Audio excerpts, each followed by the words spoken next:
গোপালপুর গ্রামের মানুষজন অতি সরল সাধারণ। রাস্তার ধারে কিছু মানুষ দাঁড়িয়ে আছে, দাঁড়িয়ে তারা দেখছে আর শুনে বোঝার চেষ্টা করছে। একজন সাইকেল চালিয়ে অ্যানাউন্স করতে করতে যাচ্ছে, শোনো শোনো শোনো, কালকে মাংস খাওয়ার প্রতিযোগিতা হবে।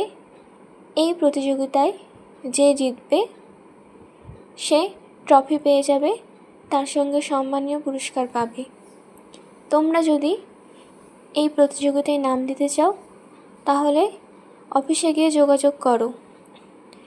রাস্তার লোক অবাক হয়ে দেখছে, সবাই ভাবছে মাংসর প্রতিযোগিতাও হবে তাহলে।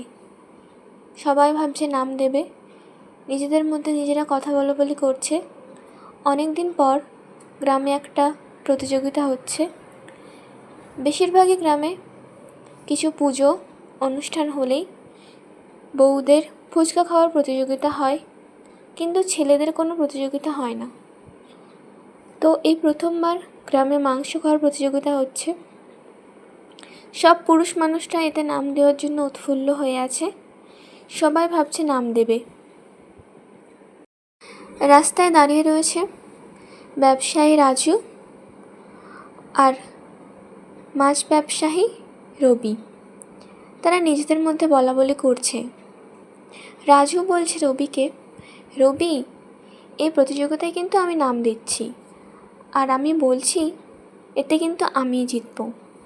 তখন মাছ ব্যবসায়ী রবি বলছে, দেখ রাজু, হয়তো আমি মাছ ধরি, তো তুই আমাকে মনে করিস না যে আমি শুধু মাছ খাওয়াতেই পারদর্শী।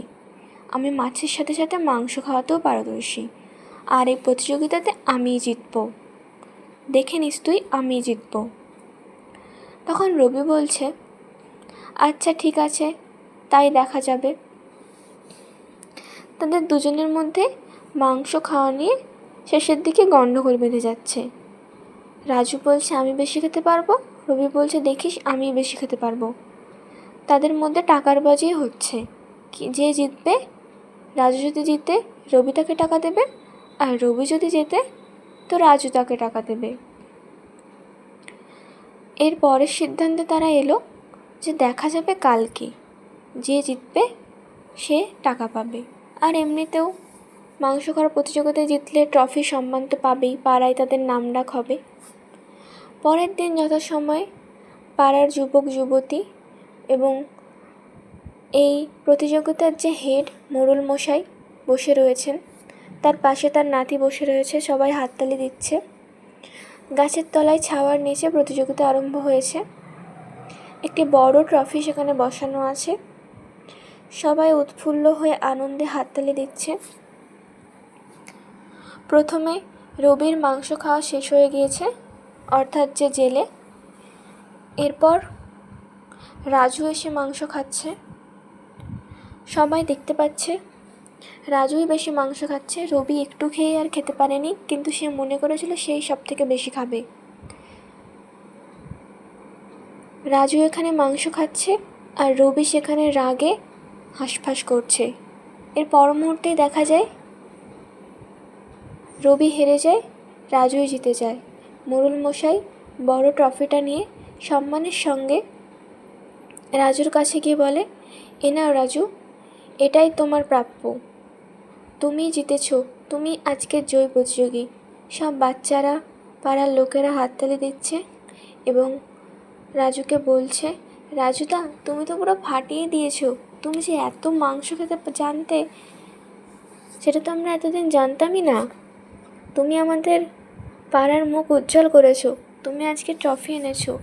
সব প্রতিযোগিতায় তো এই রবিই সব কিছু নিয়ে আসে, এই প্রথমবার তুমি আমাদের প্রতিযোগিতায় জিতে গেছো। তখন রাজুও গর্ব করতে থাকে, গর্বে তার বুক ফুলে ওঠে। সে এত বড় সম্মান, বিজয় পুরস্কার পেয়েছে, এত সুন্দর ট্রফি জিতেছে। আজকের গল্প এখানেই। তো এটা থেকে আমরা এটাই শিক্ষা পাই, সবসময় অতি লোভ করা ভালো নয়, কখনো কখনো নিজের কনফিডেন্টটা উল্টোই হয়ে যায়। আজকের গল্প ভালো লাগলে অবশ্যই তোমরা সাবস্ক্রাইব করে দিও।